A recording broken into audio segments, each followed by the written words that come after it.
Hi, this is Phil Vickers, pastor at First Lutheran Church in Mission Hills, Kansas. Wanted to read just a line or two from the Book of Concord, the Confessions of the Evangelical Lutheran Church.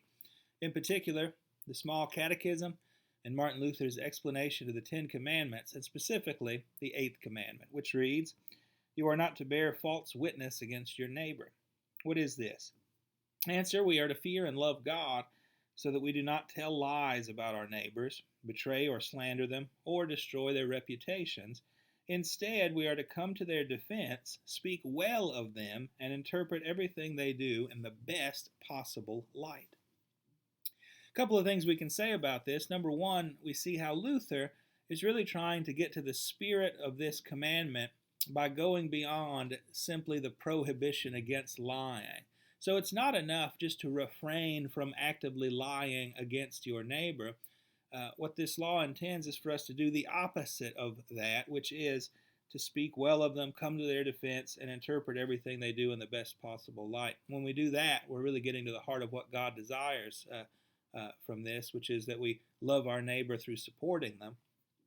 Another thing we can say is, I think in our nation we can see that these days what's a lot more common than seeing this commandment lived out is the opposite, which is there's lots of battle lines drawn where people are interpreting the speech and actions of others in the worst possible light. That's called demonizing when we do it. Demonizing is when we only pay attention to, only highlight what we perceive as the worst aspects, worst behaviors, worst speech of another person. We pretend as if there's nothing good about them because we disagree with them.